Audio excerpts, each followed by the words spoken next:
The artist in me always, like, when I walk away, I want it to be like, you know. Transform.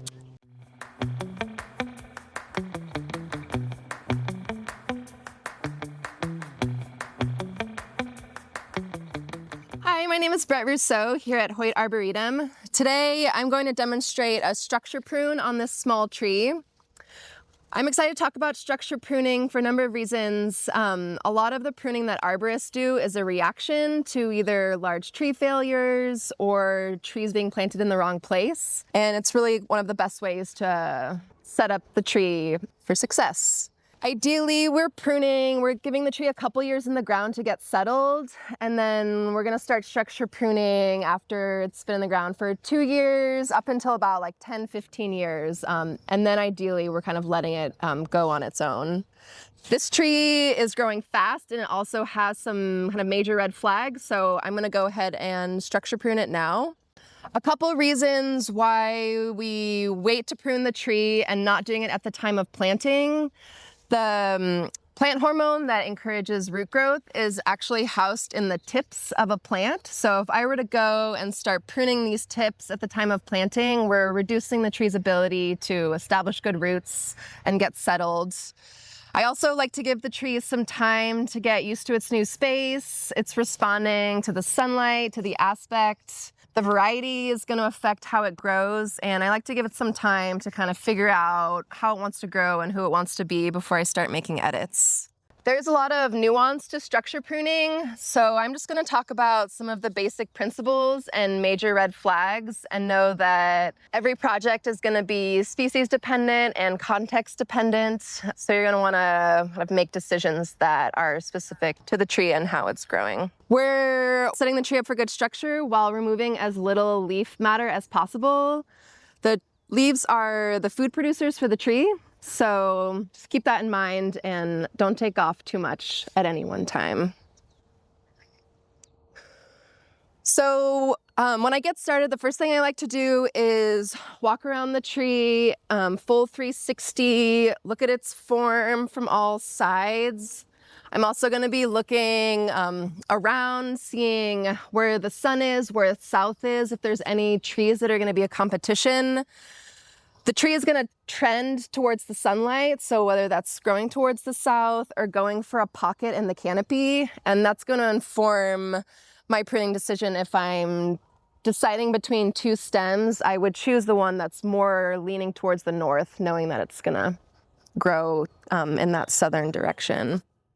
So once I've walked all the way around, and then I'm going to start to make a plan for what I want to prune before I do any cutting.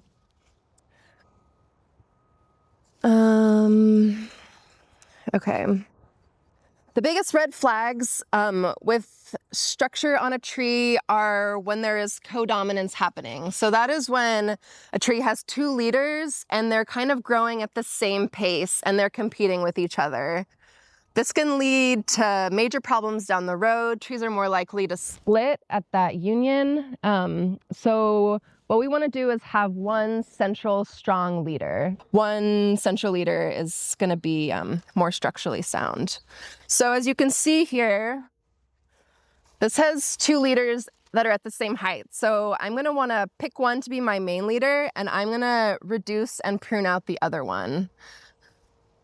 So this one is more central. I'm going to have this be my main leader, and I'm going to prune this one on the left. Now, if you come in closely, so if we look at the point where those two leaders are deviating, this is the one we want to keep, and this is the one that we're going to remove.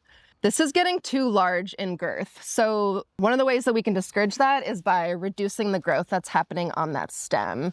And then over time, our leader will get bigger and wider, and this will get smaller. That's called the branch aspect ratio, the diameter of the branch in relation to the diameter of the trunk. Ideally, side branches are no more than half to a third the diameter of the trunk. So I'm going to be reducing this competing leader.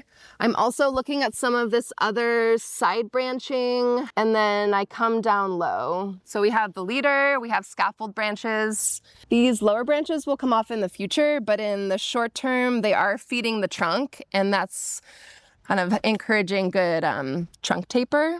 So I'm gonna leave those for now, and I might prune them off in the next 2 to 3 years. So I'm gonna go ahead and make my first cut here. I'm pruning out that main competing leader.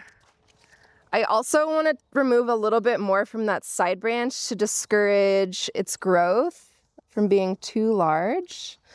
So I'm going to go ahead and reduce this to here.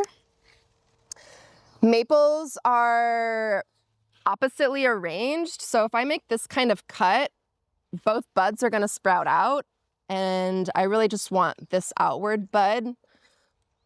So for maples, you can go and you can kind of cut off that. If you cut it at an angle, you can discourage that from happening. I'm gonna keep walking around.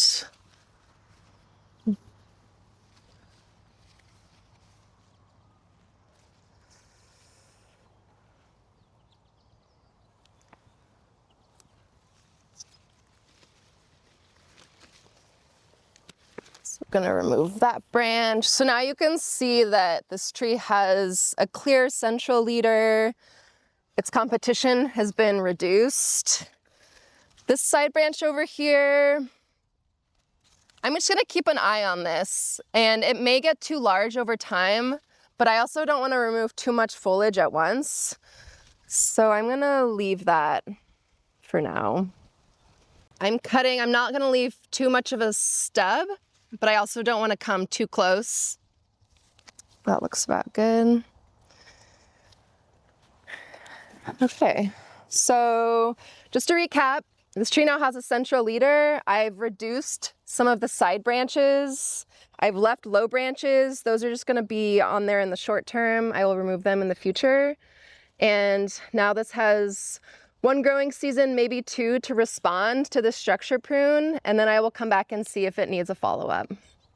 And it should be good to grow.